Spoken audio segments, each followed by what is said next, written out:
औरंगजेबाची कबर हटवण्यासाठी विश्व हिंदू परिषद आणि बजरंग दलासह हिंदुत्ववादी संघटना आक्रमक। राज्यभरात जिल्हाधिकारी कार्यालयासमोर निदर्शनं।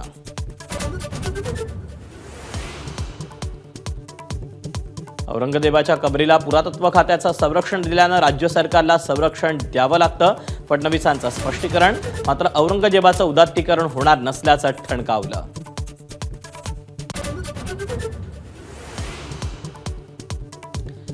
औरंगजेबाच्या कबरीवरून शिवसेनेतच मतभेद। औरंगजेबाचं थडगं असलं तरी चालेल, पण त्यावर खर्च करण्याची गरज नाही। प्रतापराव जाधवांचं मत। तर कबर नको ही पक्षाची भूमिका। नरेश म्हस्केंचं स्पष्टीकरण।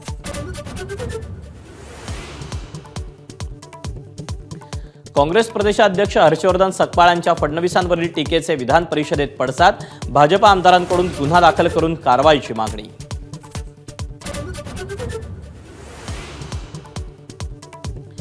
लाडकी बहीण योजनेत दुरुस्ती करणार, पण योजना बंद करणार नाही। अजित पवारांची विधानसभेत ग्वाही।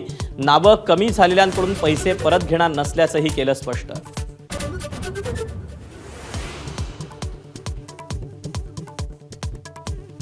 विधान परिषद पोटनिवडणुकीसाठी महायुतीच्या 5ही उमेदवारांचे अर्ज दाखल। भाजपचे 3 तर शिवसेनेकडून चंद्रकांत रघुवंशी आणि राष्ट्रवादीकडून संजय खोडकेंचा उमेदवारी अर्ज दाखल।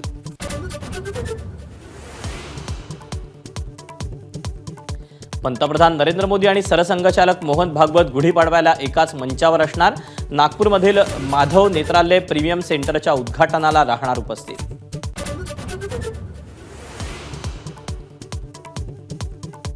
शिवजयंतीनिमित्त भिवंडीकरांच्या जनतेचं राजाला आगळंवेगळं अभिवादन। छत्रपती शिवरायांच्या मंदिराचं मुख्यमंत्र्यांच्या हस्ते लोकार्पण। तातडीनं तीर्थक्षेत्राचा दर्जा जाहीर।